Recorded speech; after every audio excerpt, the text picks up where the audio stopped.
काय विचार करा, ज्याच्या जवळ एकही संततीचं काही नव्हतं, मुलगी बी नव्हती मुलगा बी नव्हता, पण त्याला तरी त्याचा दांडपणा, त्याचा अहंकार, त्याचा मीपणा अजिबात कमी झालेला नव्हता. लोकांना दाब दडपण करून लोकांना लुटमार करण्याचा प्रकार त्याचा कमी झालेला नव्हता.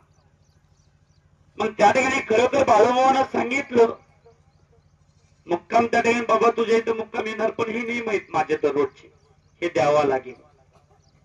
तो श्रीमंत म्हणला काही अडचण नाही, तुम्हाला दररोजच्या दररोज भेटल्या जाईल, सगळी साहित्य भेटल्या जाईल. मामानं सांगितलं बघ विचार कर आता. मामाचा मुक्काम त्याच्या शेतात गेला. पहिल्या दिवशी त्यानं 12 किलो धान्य, बिडी, काडी, चहा पत्ती सगळं आणून दिलं. आणि सगळं आणून दिल्याच्या नंतर सगळं आणून दिलं. पहिल्या दिवशी दिलं आणि दुसऱ्या दिवशी पासून त्यानं काही दिलं नाही. मामानं शब्द दिला होता त्या भूमीला की मामाचा मुक्काम तिथं 11 दिवस थांबणार होता आणि 12व्या दिवशी मामा पुढे जाणार होते. मग त्यावेळेस खरोखर मामाच्या मेंढ्या त्या शेतात थांबल्या. 1 दिवस झालं. दुसऱ्या दिवशी काही आधी वाट बघितली पण त्यानं आणून दिलं नाही. तिसऱ्या दिवशी मामानं आपल्या सेवेकरला त्याच्या घरी पाठवलं. जा रे त्या पाटलापासून, पाटील आहे ना तू, पाटलापाशी जा आणि त्या पाटलाला सांग कालच्या 12 किलो धान्य, बिडी, काडी, साखरपती, म्हणजे कालचा दिवस जे गेलता तो सुद्धा दिवस, म्हणजे आज कालचा दिवस गेला म्हणजे गेला असं नाही. कालच्या दिवसाची, आजची आणि पुढच्या दिवसाची, हे 3 दिवसात एकदाच धान्य, बिडी, काडी, साखरपती हे सगळं घेऊन ये असं मामानं सांगितलं. आणि मामाचा सेवेकरी पाटलाच्या घरी गेला. पाटलाच्या घरी गेल्याच्या नंतर पाटील वाड्यामध्ये होता. शेतमालकाला आवाज मारला शेतमालक म्हणून. त्या शेतमालकानं पायामधला जोडा आणला.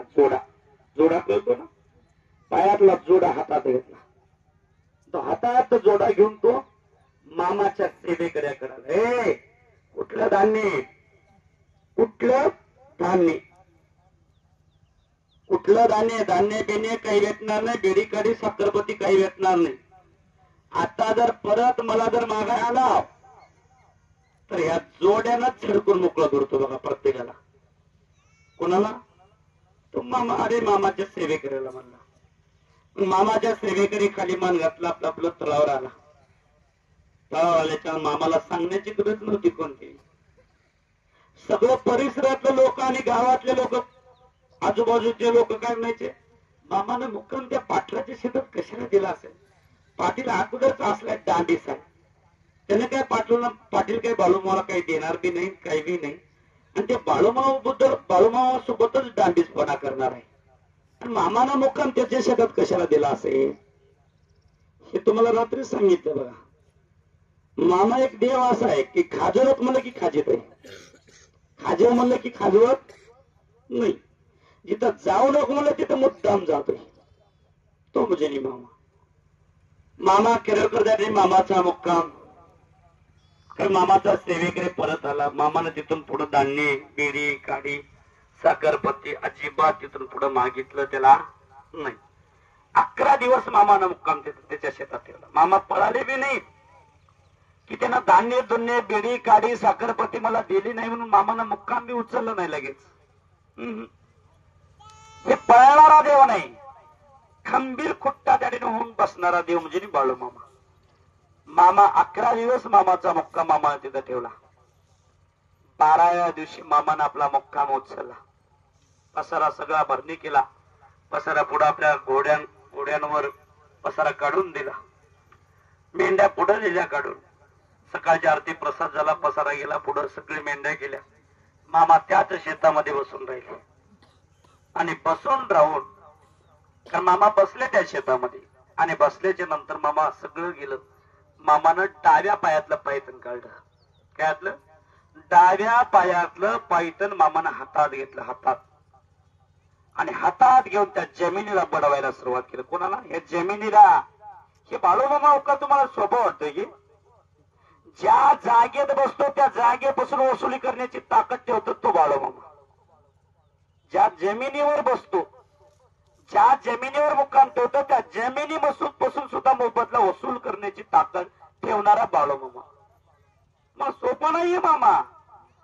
शेतात बाळूमामा येऊन फुकट बसला, मला काहीच कळ लागली नाही, मला काही त्रास झाला नाही, फुकट त्या ठिकाणी सगळं शेत खतल्या गेलं.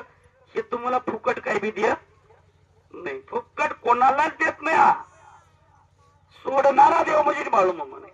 जग सोडत असेल पण बाळूमामा सोडू शकत नाही. मामानं डाव्या पायातलं पायथन काढलं, त्या भूमीला आदेश दिला, ए भूमाता, ए भूमाता, माझा मुक्काम तुझ्या शेतात 12 दिवस थांबला,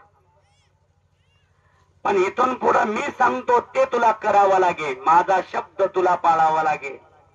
मामानं जमिनीला आता आदेश द्यायला सुरुवात केला, हे भूमाता, या शेतमालकाला 12 वर्ष, किती वर्ष? 12 वर्ष. आता कुट्टी मारायला सुरू केली देवानं, 12 वर्षाची कुट्टी मारणं चालू केली. त्या भूमीला सांगितलं, हे भूमाता, या शेतमालकाला 12 वर्ष 12 किलो धान्य वर्षाला खत बी वजा करून, काय खत बी वजा करून ह्या शेतमालकाला 12 किलोच धान्य पदरात पडलं पाहिजे.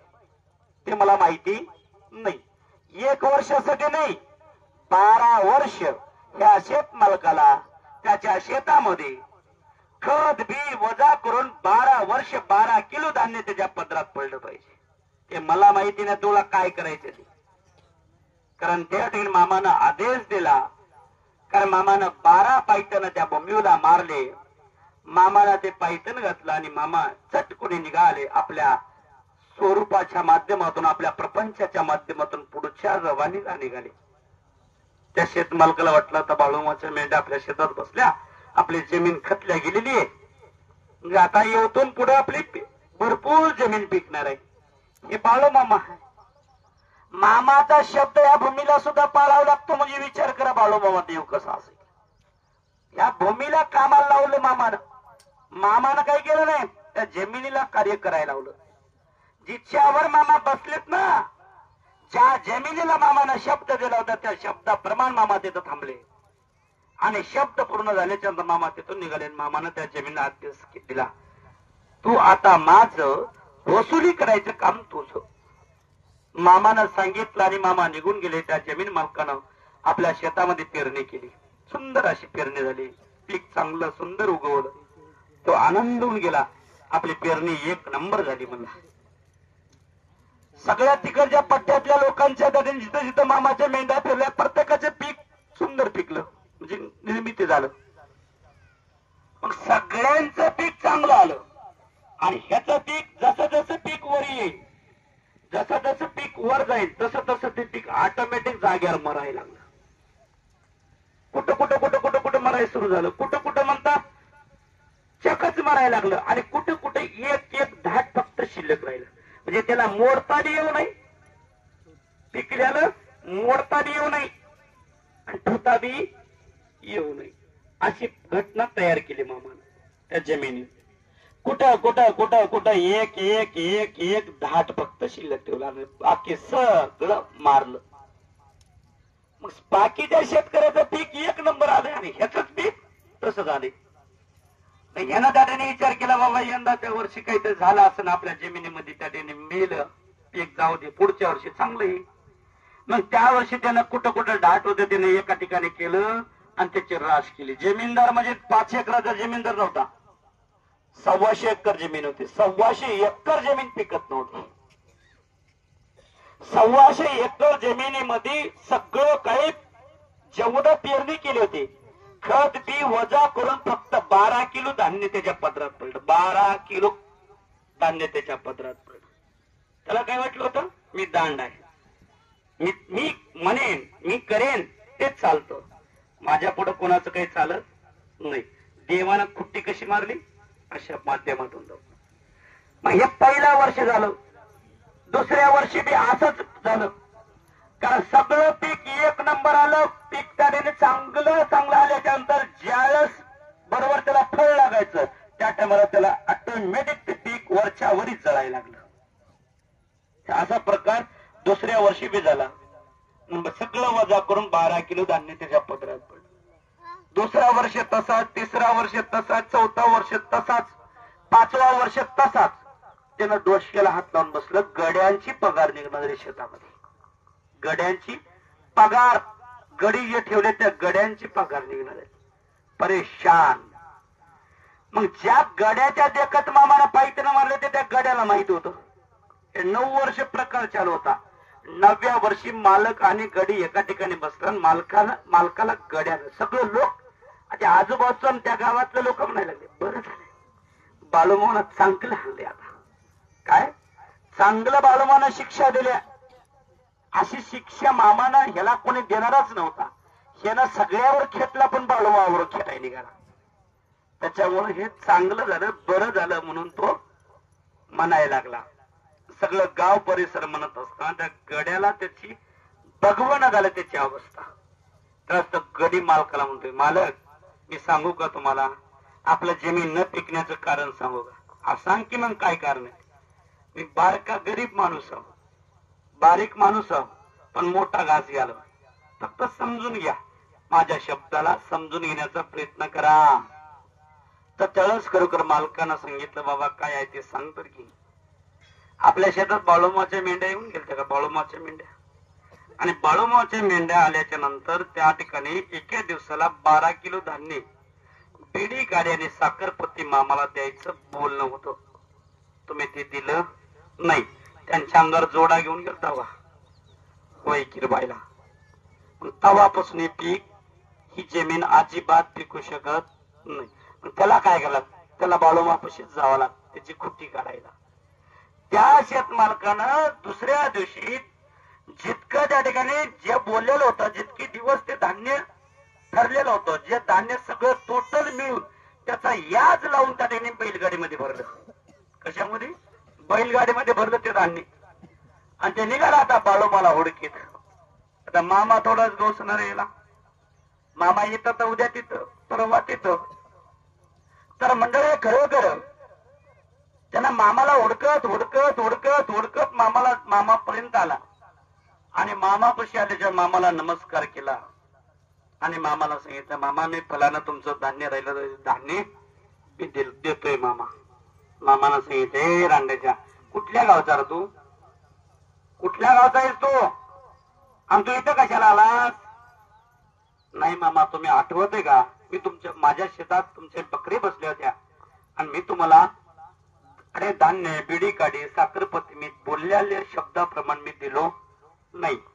त्याच्यासाठी मला माफ करा मामा. तुम्ही जेव्हापासून माझ्या शेतात माझ्या इथं येऊन गेला तेव्हापासून माझं शेतच पिकत नाही मामा, काहीतरी करा मामा. मामानं सांगितलं, बर असं म्हणतोय मग आता मी काय करू? मी काय करू आता? मला सांगायला लागलं. नाही मामा हे तुमचं याच दिली नाही, तुमचं धान्य बिडी काढी साखरपत्ती घ्या, पण माझा एकदा हे काढून टाका. मामानं सांगितलं, बर असं म्हणतोय. एक काम कर मग जा आता वापस. एक काम कर आता वापस जा. आज काही मी तुझ्या शेतात येत नाही. आता मी जेव्हा तुझ्या शेतात येईन तेव्हा मी तुला सांगतो पुढचं तुझी भरपाई कवा द्यायची कशी द्यायची. तू जर माझ्या नियमाप्रमाणे राहिलास तर पुढं बघू नियमात राहिलास तर पुढं बघू असं मामानं सांगितलं. 12 वर्ष त्याने दान जेवढं मामानं ठरलेलं होतं तेवढं देऊन गेलं त्यानं. 9व्या वर्षी चालू होतं.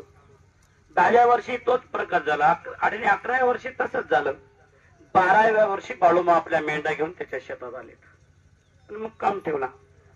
आता पाठीमाग गलड्याला आता कशाला त्या पाकड पाऊल टाकेन. आता त्यांना बाळूमा सोबतच राहायचं, मामापाशीच बसून राहायचा. सगळी व्यवस्था स्वतःच करायचा, बसून करायचा. सगळं जे जे लागेल ते पळू आणायचं आणि पळू करायचं.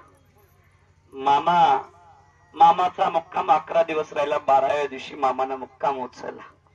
मामा निघाले. आता चांगली योग्य पद्धतीने सेवा केली होती मामाची. अरे मामानं साहित्य सगळं पुढे गेलं, सगळं साहित्य काढून दिलं मामानं पुढं. आणि साहित्य पुढे गेल्याच्या नंतर मामा राहिले त्या शेतामध्ये बसून. मामानं त्यावेळेस डाव्या पायथनातलं पायथन काढून त्या भूमीला आदेश दिलता पायथन मारून. आता ह्यालाच मामानं उजव्या पायातलं पायथन काढलं. कोणतं? उजव्या पायातलं पायथन काढलं. आणि उजव्या पायातलं पायथन काढून मामानं 11 पायथन त्या भूमीला मारलं.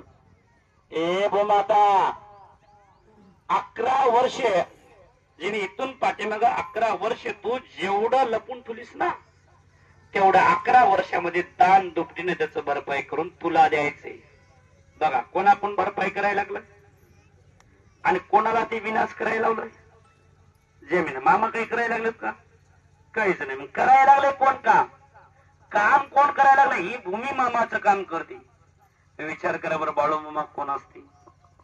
तुमच्यावर एखाद्या महाराजाचा कोप झाला म्हणजे एखादी वर्ष, पण 12 वर्ष खुट्टी मारून ठेवायची ताकद ह्या मामात आहे. म्हणजे मामा कसा देव असेल याची विचार. तर त्यावेळेस मामानं त्या भूमीला आदेश दिला. 11 पायथन मारले. त्या भूमीला सांगितलं इथून पाठीमाग 11 वर्ष जेवढं तुझ्या पोटात लपून ठेवलीस त्या 11 वर्षामध्ये हे 11 आणि हे 11 ह्या दोन्ही 22 वर्षाचं दान दुपटीनं भरपाई करून ह्याची द्यायची. तू द्यायची, मी नाही, तू द्यायची असं मामानं सांगितलं. आणि खरोखर कारण त्या टायमाला त्या डेने खरोखर मामानं पायथन मारले. मामानं त्याला आशीर्वाद दिला आणि मामा तिथून पुढच्या गावी निघून गेले. त्या जमीन मालकानं पाऊस पडला, पेरणी केली, 1 नंबर पीक आलं. पीक 1 नंबर आल्याच्या नंतर पीक 1 नंबर आलं आणि पीक 1 नंबर आल्याच्या नंतर म्हणले खरोखर कारण पेरणी झाली, पीक 1 नंबर आलं. गावापेक्षा दान दुपटीनं रास पिकली. त्याला घरात जागा पूर्ण वेळी रास ठेवायला जागा सुद्धा पूर्ण झाली. हे पहिल्या वर्षी दुसऱ्या वर्षी तशीच 11 वर्ष असं पिकलं की पाठीमागचं सगळंच त्याचा विडा निघून गेला 11 वर्ष. मग त्यावेळेस तिथून पुढे त्यानं मामाला वळकून राहिला आणि तिथून पुढे बाळूमामाची संगत सेवा करायला लागला. पण लीनतेनं अहंकारानं मी हे मामाला चालत नाही. काय मी हा शब्द मामाला चालत नाही. दुसरी गोष्ट हे बाळूमामा म्हणजे तुम्हाला सोपा वाटतो का? अरे त्या देवाकडून काम करून घ्यायची ताकद ठेवणारा मामा आहे. देवाकडून तुमचं कस काय देवाकडून कसं काम करून घेतोय मामा? असं कुठं शक्य आहे का? कर्नाटक पट्ट्यामध्ये एक रेणुका माता म्हणून आहे बघा, यल्लमा माता म्हणून. आणि त्या यल्लमा मातेलाच आपल्या परिसरामध्ये आपण रेणुका माता म्हणतो. लोक रेणुका मातेला भरपूर लोक जातात बघा, आता लय लोक आराधना करतात. मग त्या यल्लमा मातेपाशी रक्ताचे पाठ वाहत होते. रक्ताचे पाठ म्हणजे कळतं का? लोक बकऱ्याची कोंबड्याची नवस करायची आणि तिथं बकरी कोंबडे कापायचे. रक्ताचा पाठ व्हायचा. रक्ताचा पाठ म्हणजे कळतो का? एवढे अनेक बकरी कोकडी कापायचे ते यल्लमा मातेच्या डोंगरात. यल्लमा देवी पशी लोक हजारो बकरी कोकडी कापायचे दररोज. 1 दिवस नाही, दररोज हे नीतिनियमन तिथं चालू होत. एक दिवस खरोखर श्री सद्गुरु संत बाळूमामा त्या यल्लमा मातेच्या डोंगराच्या पायथ्याशी आपल्या बकऱ्या घेऊन चारणी करत होते. आणि मामा बकऱ्या घेऊन चारणी करत असताना मामाचा एक भक्त मामाकडे आला आणि त्यांना खांद्यावर एक बोकूड टाकलं. बोकूड आणि तो बोकूड घेऊन जात होता ते यल्लमा मातेला नमस फेडण्यासाठी. त्यानं बाळूमाला पाहिलं आणि बाळूमाला पाहिल्याच्या त्याने विचार केला आपण हे बोकूड कोकरू हे कापण्याच्या अगोदर त्याचा नवस पूर्ण करण्याच्या अगोदर मामाचं दर्शन घेऊ. नंतर मामाकडे येता येत नाही. मामा हा मांसाहारी नाही, पवित्र मामा आहे आणि त्या मामापाशी नंतर येणं शक्य नाही हे त्या भक्तांना सुद्धा माहिती होतं. मग त्यानं सगळ्या कुटुंबाला घेऊन आला. मामापाशी आलं. मामापाशी येऊन मामाचं दर्शन घेतलं. मामाशी गप्पा मारला आणि त्यावेळेस गप्पा मारल्या मामाना त्याला विचारला, अरे बोकुड कुठे घेऊन चालास नेमकं? हे बोकुड कुठे घेऊन चालास? मामा या डोंगरावर एक यल्लमा माता म्हणून देवी आहे. कोण? यल्लमा माता. सौदती, कर्नाटक मध्ये सौदती म्हणून एक गाव आहे आणि त्या गावामध्ये यल्लमा मातेचं मोठं भव्य मंदिर आहे टेकड्यावर. आजही लाखो लोक तिथं असतात. एक लक्षात ठेवा.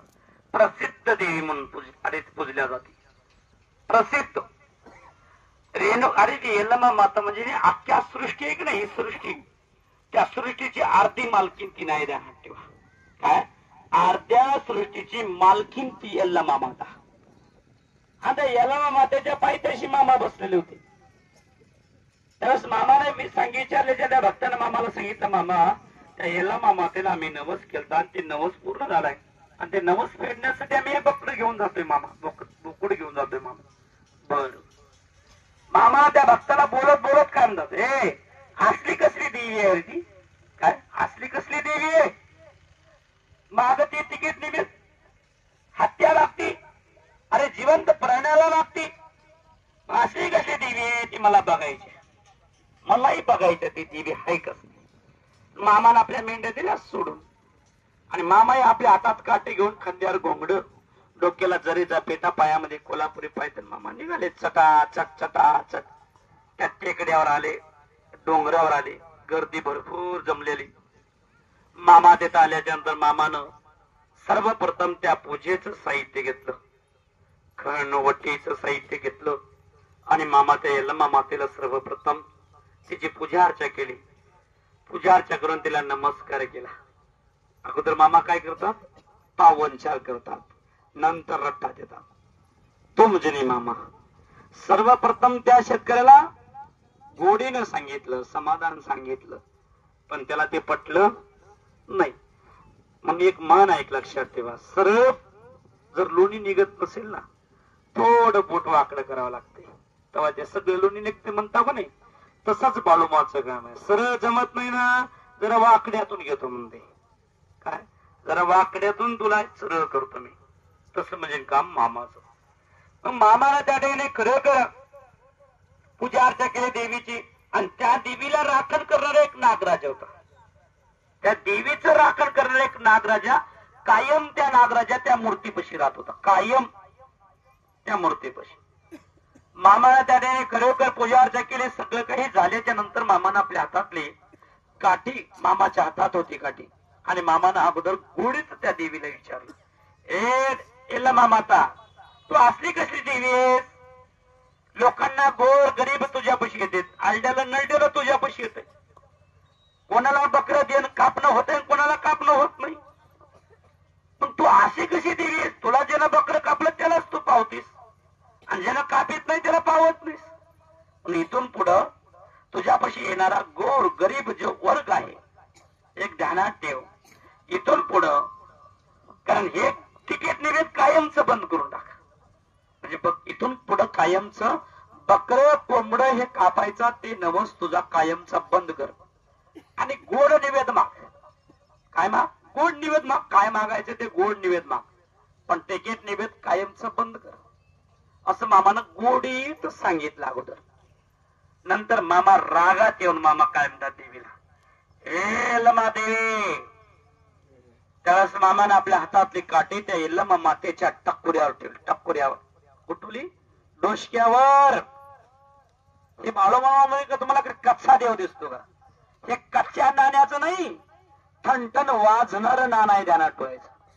त्या भगवंतानं हातातली काठी यल्लमा मातेच्या टक्कुऱ्यावर ठेवली आणि त्या यल्लमा मातेला सांगितलं, हे यल्लमा माता, इथून पुढे ज्या ज्या रक्ताला तू नवस, ज्या ज्या रक्ताने नवस पावलीस आणि जे जे तुला नवस करण्यासाठी आणि नवस पूर्ण करण्यासाठी बकरे कोंबडे घेऊन आले, त्या त्या रक्ताला स्वप्न दृष्टांत दे. आजपासून इथला बकरा कोंबडा कापण्याचा तिकीट निवेद कायमचा बंद झाला पाहिजे आणि त्याला स्वप्न दृष्टांत दे की मला तिकीट निवेद नको, मला गोड निवेद हवाय, असं त्या ठिकाणी त्या यल्लमा मातेला सांगितलं.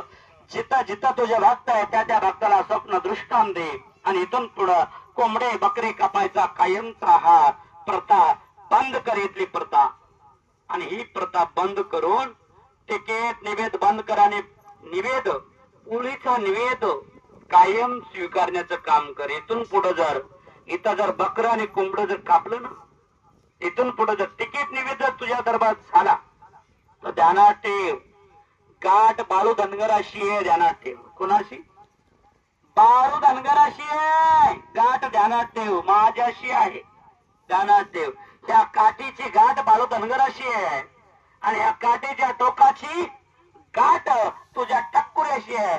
जर इथून पुढे जर तिकीट निवेद मागशील तर ह्या काठीनं तुझा टक्कुरा फोडल्याशिवाय राहणार नाही, टक्कुरा तुझ्या काठीनंच फोडतो म्हणून सांगितलं देवानं. आणि त्याच्यानंतर भगवंतानं सांगितलं आणि त्याच्यानंतर मामा निघाले. पण मामा कुठे एकले निघाले, मामाची जे देवीचं राखण करत होता का नाही, जो नागराजा, ते नागराजा टक लावून ऐकत होता. मग त्या नागराजाने त्या देवीला दिलं सोडून, देवीला दिलं सोडून, आणि ते नागराजा लागला मामाच्या मागे यायला लागला. हळूहळू हळूहळू मामाच्या मागे यायला. मामा पाठीमाग वळून पाहिलं, तो पाठीमाग नागराजा यायला लागला. त्या नागराजाच्या जवळ गेले मामा, आणि त्या नागराजाला सांगितलं, बाबा जिचं तू राखण करत होतास ना, आतापर्यंत जिचं तू राखण करतोयस तिचंच राखण तू कर, माझ्या मागे येऊ नकोस. मी कुठपर्यंत जातोय, कुठं जातोय, माझं ठाव ठिकाणा कोणालाच नाही, ते मलाच ठावा ठिकाणा आहे. तू माझ्या मागे कशाला बेजार होते? तू त्या नागराजाला मामाला समजून सांगितलं, तो नागराजा परत फिरला आणि परत त्या नागराजाने विचार केला. मामा पुढे निघाले, परत तो नागराजा मामाच्या मागाला. मामा परत त्या नागराजाला बोलत असत, त्या नागराजाला वाचा सुटली. त्या नागराजानं सांगितलं, बाबा अरे तुला हुडकून हुडकून मी बेजार आहे. अरे स्वर्गात मी तुला बघितलं, तिथं तू सापडणार आहेस. अरे बाबा पाताळात गेलो तुला हुडकीत, तिथं तू मला भेटला नाहीस. आता ह्या पृथ्वी तलावर हुडकून हुडकून हुडकून बेजार होऊन आज तुझी माझी भेट झाली. तर मला तुझ्याशीच कर्म न झाले, मला का लांब करतोयस, मला का लांब ठेवायला लागला असतो, मला तुझ्याशिवाय करमत नाही. ते नागराजा मामाला म्हणायला लागला, आणि जगेन तर तुझ्यासाठी मी, आणि मरेन तर तुझ्यासाठी, कारण तुझ्याशिवाय मला जमणार नाही. ते नागराजा मामाला म्हणायला, त्यावेळेस मामा म्हणायला लागला, रे मी काट्यानं फिरतोय, डोंगरानं फिरतोय, माळानं फिरतोय, चिखलानं फिरतोय, तर तू माझ्या मागं कशाला येतोय? अरे सुखाचे दिवस आहेत ना त्या देवीपाशी बसून, देवीपाशी तुझी पूजा अर्चा व्हाल्या, सगळं व्हाले, तुला खायला भेटाले, सगळं व्हाले, मग तू माझ्या मागं कशाला बोंबलत येतोयस? नाही नाही, मला तुझ्याशिवाय करमत नाही बाबा, आणि मी तुझ्या सोबतच येणार. त्यास तो नागराजा मामाच्या पाठीमागे आला. त्यास देवीनं रातोरात जिथं जिथं भक्तानं ज्या ज्या भक्तानं नवस केला होता त्या त्या भक्तांना दृष्टांत दिला आणि सांगितलं, इथून पुढं तिकीट निवेद मला चालणार नाही, बकर कोंबड चालणार नाही, कारण मला फक्त गोड निवेद करा, तोच माझ्या दरबार स्वीकारला जाईल. तिथले पुजाऱ्याला सुद्धा त्या देवीनं दृष्टांत दिला, पंच कमिटीला दिला, त्या गावातल्या अनेक लोकांना दृष्टांत दिला. त्या दुसऱ्या दिवशीपासून तिथं तिकीट निवेद म्हणजे बकरं कोंबड कापायचं कायमच बंद झालं. आज मी त्या यलमा देवीला बकऱ्या कोंबड कापायचं कायमच बंद आहे, आणि तिथं आज लोक पुरणपोळीचा निवेद चढवतात.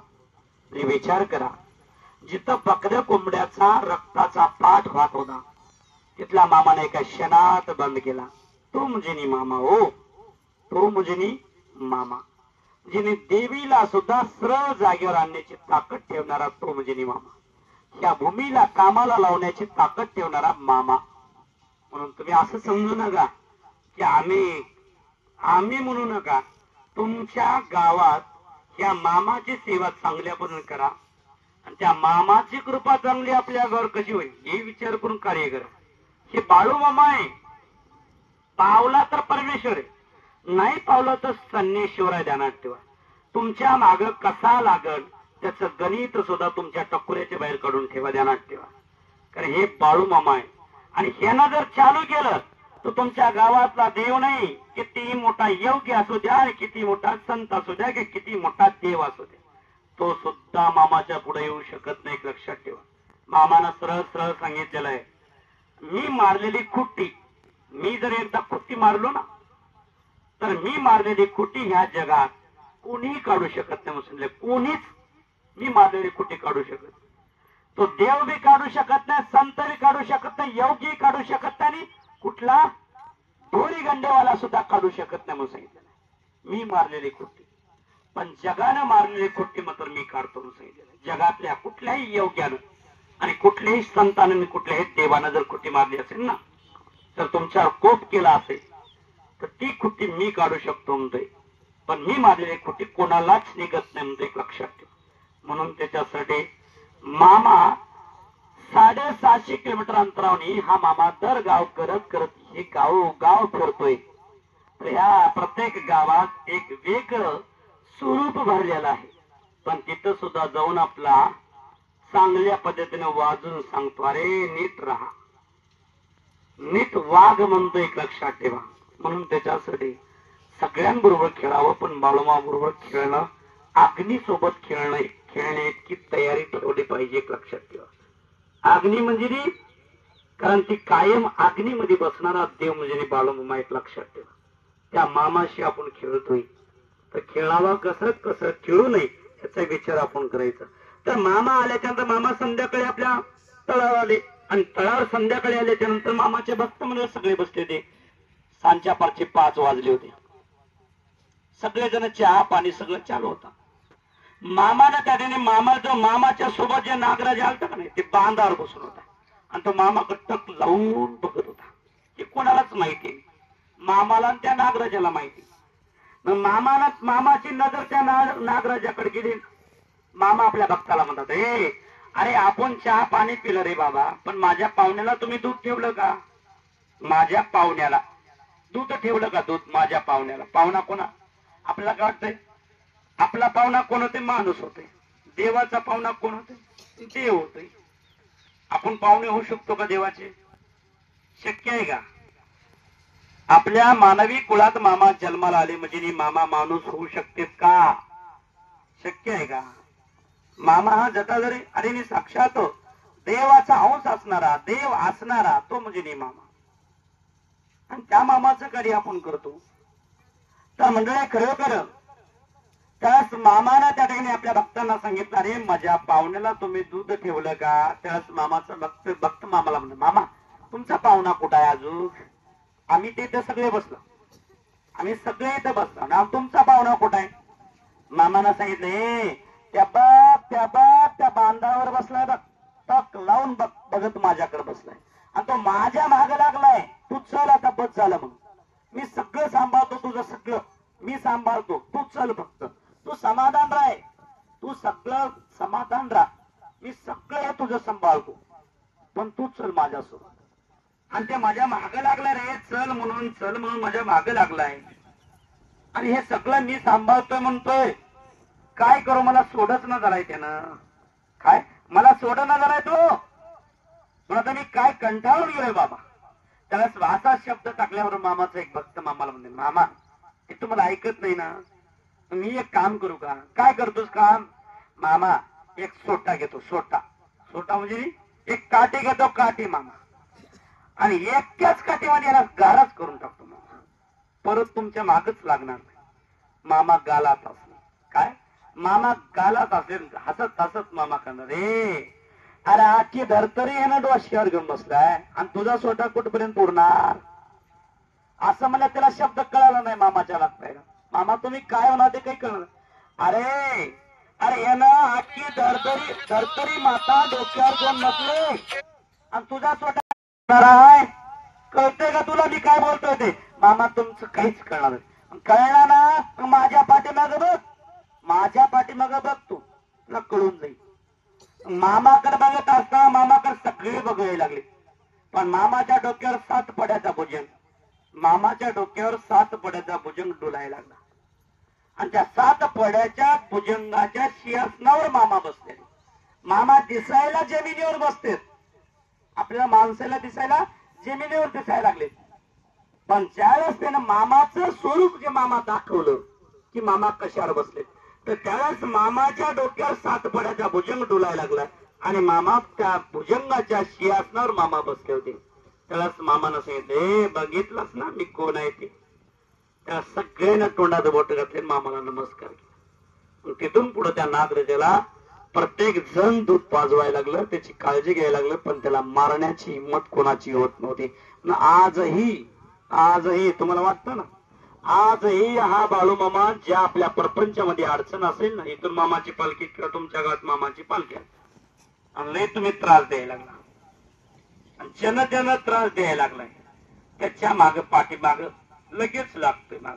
तुम्ही कसं लागत असेल? कसं तुम्हाला दिवस रात्र झोपू देत नाही? कसं? बाबाच्या स्वरूपात लगे बाबा हो ना तुमच्या माग, पळ माग, कारण त्याला धरसोड करून सोडतो. म्हणून आजही लोक जे मामाला एवढं आधी वचकून राहते, त्याच कारण म्हणजे बाबा त्याच्या पाठीमागे राखण करणार आहे. बाबा म्हणजे आजही तो नाग स्वरूपात आपल्या प्रपंचाचं राखण स्वतः करतोय. आजही नाग स्वरूपात येऊन आपली हाजरी नोंद करतोय आणि आपल्या प्रपंचाचे राखण स्वतः करतोय. जो मामाच्या प्रपंचाला त्रास देतो कारण त्याच्या पाठीमाग सुद्धा नाग होऊन माग लागतो. काय नाग होऊन माग लागतोय असा फुकट लागत नाही, नाग होऊन माग लागतो. तो म्हणजे नाही मामा, एक लक्षात ठेवा. म्हणून त्याच्यासाठी प्रत्येकाबरोबर आपण खेळावं, पण ह्या नादाला लागल म्हणून एवढं त्याने मला सांगा. परशासन सुद्धा तुमचं आमचं जे शासनाच्या आधारावर तुम्ही चलतो ना, तुम्ही आम्ही त्या परशासनाला सुद्धा मामापाशी यावा लागतो आणि परशासनाला सुद्धा मामाच्या प्रपंचामध्ये कुठलंही हस्ताक्षर करता येत नाही. हे मामा आज प्रत्येक तीर्थ ठिकाण जरा प्रसिद्ध झालं की शासन आपल्या ताब्यात घेते. प्रत्येक तीर्थ ठिकाण शासन आपल्या ताब्यात घेतं, पण एकमेव एकच ठिकाण असं आहे की त्याला शासन सुद्धा त्या ठिकाणी नाकारत. शासन सुद्धा नको म्हणतोय. विचार करा, शासन म्हणजे कोण आहे? माणसंच आहेत ना. पण त्या माणसाला सुद्धा सुख पडू देत नाही, म्हणून ते शासन म्हणते हे नको रे, हे फुकट आहे. कारण हे आपल्याला झोप येऊ देणार नाही, बसूही देणार नाही, अंगीही लागू देणार नाही. प्रत्येकाच्या नादाला लागावं, पण बाळूमामाच्या नादाला लागणं शक्य नाही. हे प्रत्येकाला माहिती आहे, म्हणून राजकीय नेत्याला माहिती आहे, प्रत्येक माणसाला माहिती आहे. पण प्रत्येक जण म्हणतोय बाबा बाळूमामा हे जागृत देवस्थान म्हणून ओळखलं जातं आणि प्रगट असणार आणि प्रत्येकापासून कार्य आणि सेवा घडून घेणार तो म्हणजे मामा. त्या मामाची सेवा करतोय. कारण आम्ही गावामध्ये एखादी भंडारा असला, आपण जेवण केलं आणि प्लेट टाकून तसेच निघून गेला. तुम्हाला वाटत असेल इथं मी तसंच असं, इथं तसं नाही. बरं म्हणते थांब जरा, तुझं असं नाही जमत, असं करतो. म्हणून त्याच्यासाठी इथं नीटच राहावं लागतं. इथं लबाड बोलणं शक्य नाही, इथं खतोशीपणा करणं सोपं नाही, इथं चोरी करणं सोपी नाही. चोरी करणं सुद्धा सोपी नाही. इथं मामानं सांगितलेलं आहे, माझ्या दरबातला सुत्रीचा तोडा जरी सरकला ना, सुत्रीचा तोडा, हे बाकी तर सोडा म्हणते, भांडेत म्हणते हे बाकी, माझ्या दरबातला सुत्रीचा तोडा जरी सरकला ना, तर त्याला सुत्रीचा तोडा सुद्धा जागेवर आणून टाकायला होतो. जर नाही आणून टाकला, स्वर्गात गेला, स्वर्गात जरी गेला तरी मी सोडत नाही म्हणतोय. त्याच्या हाडा मासापासून वसूल करून घेणारा हा बाळूमामा म्हणून सांगितलेला आहे. हाडा मासापासून वसूल करून घेण्याची ताकद या बाळूमामापाशी म्हणून सांगितलेला. स्वर्गात जरी गेला तर शिडी लावून खाली आणतो, शिडी लावून खाली आणतो. आणि या जमिनीमध्ये जरी पुरलं तर कुदळीनं खोदून वर काढतो. त्याच्या हाडा मासापासून वसूल करून घेण्याची ताकद ह्या मामात आहे म्हणून सांगितलेलं आहे. म्हणून त्याच्यासाठी मामाच्या दरबारला आजही मामानं सांगितलं, ज्यानं माझे 5 रुपये नेले ना, 5 रुपये, मी त्याचे 100 रुपये चोरत असतो, ते बी रक्तावटा खाली पाडतो. ज्यानं माझ्या दरबारला मुठभर कोणी धान्य नेलं, मुठभर जरी धान्य घराकडे नेलं तरी मी त्याला मुठभर पचू देत नाही म्हणतोय. मुठभर जर नेला तर खंडीभर खातो म्हणतो तुझ्या घुशीच्या रूपात येऊ. कशाच्या? घुशीच्या. घुस कशापासून तयार होत्या? उंदरापासून. उंदीर कोणापाशी असतो? गणपतीपाशी. गणपतीपाशी उंदीर आणि गणपती त्याला खाऊ घालतो, मोठं करतो. मोठं झालं की कोणाकडे पाठवतो? बाळूमामाकडे पाठवतो. जा बाळूमाचं काम कर. तसं मामाचं काम आहे. पण असं तुम्हाला वाटत असेल बाबा ह्या बाळूमामाचं कार्य फार वेगळं आहे, गणपतीपेक्षा बी विराट कार्य मामाचं आहे. खंडोबा आपण म्हणतो ना, खंडोबा लई खेळ खंडोबा. अरे खंडोबापेक्षा बी खेळ खंडोबा हे करणारा जास्त आहे. खंडोबा तर काही करत नाही, माणसं मारित नाही, पण हे ना माणसं जिवंत माणसं मारते. तो म्हणजे नाही मामा, एक लक्षात ठेवा. आजपर्यंत अनेक लोक बाळूमामाच्या नावानं मामाला जे बघितलं ट्राय करून, कारण ते संपलेलं, एक लक्षात ठेवा. म्हणून जग जनार्दन विचाराने पाचार करून मामाची संगत करतो. पण त्याच्यासाठी मामाची पालखी आपल्या गावात आहे, तोपर्यंत मामाची सेवा करा. आज एकादश आहे, एकादशचा उपवास धरा. आज योगागण बाळूमाच्या माध्यमातून एकादशचा उपवास आपल्याला धरण्याचा योग आपल्याला भाग्य लाभतं. हे भाग्य समजा, कारण त्यासाठी आज सर्वांसाठी फराळाचं बनवलेलं आहे. सर्वांना फराळ करा. दुसरी राहू दे बाबा, त्याच्या मागे लागू नकोस, कारण त्याच्यासाठी सर्व महिला मंडळ, पुरुष मंडळ या ठिकाणी आता भगवंताच्या अर्थाने सर्वप्रथम बाळूमाचे सेवेकरी मंडळ फराळ करतील त्यांच्या पंक्तीमध्ये इतर कोणी बसू नका. ज्या कोण्या मायमावल्या मामाच्या मेंढ्याची सेवा करण्यासाठी जाणार आहे पाठीमाग सगळ्यात पाठीमाग जाऊन महाप्रसाद घ्यायला बसा. आणि प्रसाद घेणं झालं की आपल्याला एका ठिकाणी बसवलं जातं रांगा करून. ज्या कळपावर तुम्हाला सेवा करण्याचा अधिकार दिला कारण त्यांच्यासोबत मेंढ्या राखण्यासाठी सोबत जावा. दिवसभर मामाच्या पाठपुरावा करून मामाच्या बकऱ्यांची राखण करा, सेवा करा. त्याच्या माध्यमातून आपलं पुण्य प्राप्त करून घेण्याचा प्रयत्न करा. संध्याकाळी जागेवर मामाची लक्ष्मी आली त्याच्या पिल्ल्याची पाजवणी करा, हात पाय स्वच्छ धुवा, मामाच्या दरबारात मामाचं दर्शन घ्या, चहा ग्रहण करा आणि त्याच्यानंतर भगवंताच्या अर्थवीन प्रसाद होईल त्या नियमाप्रमाणे कार्य करण्याचा प्रयत्न करा. नियमाप्रमाणे जेवढं तुम्ही कार्य करसाल. आज मामाची तडेने एकादश, उद्याच्याला बारस आहे, कन्याचा प्रसाद आहे. कन्याचा प्रसाद झालं, उद्या पालखी मिरवणूक आहे. उद्याच्याला पालखी मिरवणूक आहे. आम्हाला काही अडचण नाही, आम्ही पालखी मिरवणूक काढत नसतो. आम्हाला गरज नाही, आम्हाला गरज नाही तुम्हाला गरज, आम्हाला काहीच गरज नाही. तुम्हाला गरज असेल तर पालखी मिरवणूक काढायची का, तुमच्या गावातली इडापिडा काढून घ्यायची असेल तर काढायची. आणि जर नाही काढून घ्यायचं तसंच राहू द्या, आम्ही निघाला पुढं. आमचं थांबणारं काम नाही, थांबणारं ठिकाण आमचं नाही, संपणारं ठिकाण आमचं नाही. तुमच्या गावात चाललं अन्नदानाचं ठिकाण म्हणतं महिनाभर चालते, महिन्याच्या नंतर काही चालत नाही दानात कुठल्याही देवाचं. पण हे आमचं संपणार नाही, थांबणार नाही आणि कुठं निघून जाणार सुद्धा नाही. हे अखंडित आहे. इथून निघालं की पुढच्या गावात चालू, पुढच्या गावातून निघालं तिसऱ्या गावात चालूच. हे दर गावात चालू, दररोज फिरत अन्नक्षेत्र आणि अखंडित चालणार अन्नक्षेत्र आहे. खंडित होणार अन्नक्षेत्र नाही, खंडित होणारी त्याची आराधना नाही, खंडित होणार त्याचा कार्य नाही. कारण मामानं सांगितलं, जो माझी भक्ती करेन त्याला मी देईन, जो माझी सेवा करेन त्याला मी देईन. आणि जो माझी सेवाच करू शकत नाही, जो माझी भक्तीच करू शकत नाही, मी त्याचा उद्धार करायची कामा नाही म्हणतोय. मला गरज नाही त्याची म्हणतोय. ज्या दिवशी त्याला गरज वाटल त्या दिवशी माझ्याकडे येतो. आणि मला हाय म्हणलं तर त्याच्या पायाच्या टाच करी नाही ना. एकदा जर नाही म्हणलं तो मला तर 7 जलम जरी अरे जन्माला आला, 7 जलम घेऊन जरी जन्माला आला, एकदा नाही म्हणला तर 7 जलम भेटणार नव्हते. मनगटावर तेल टाकून जरी बोंबलत बसला बाळूमा एकदा नाही म्हणला आणि परत बाळूमा जर म्हणला तर 7 जलम भेटणार नाही म्हणून सांगितलेलं आहे. तो म्हणजे नेहमी म्हणून सांगितलेलं आहे. कारण त्याच्यासाठी काळजीनं सेवा करा, भक्ती करा, विश्वासानं भक्ती कार्य वाढवण्याचा प्रयत्न करा. त्यासाठी सांगितलेल्या नियमाप्रमाणे सर्वप्रथम भगवंताची आरती झाली. सर्वप्रथम महिलामुळे पाठीमागे जावा, सर्व एका पंक्तीने बसून फराळ करा. आज एकादशीचा उपवास योगावरनं घोसलेला आहे, सोडू नका. पुरुष मंडळ एक रांगण्या भगवंता दर्शन घ्या. महिलाची पंगत उठली, आपण सुद्धा फराळासाठी बसा. फराळाचं झाले त्या नंतर महिला मंडळ प्रसादासाठी आणि दर्शनासाठी या.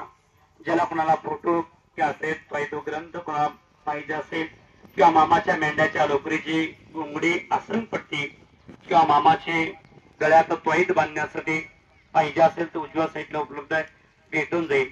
सांगितल्या नियमाचं पत्ते बाळा.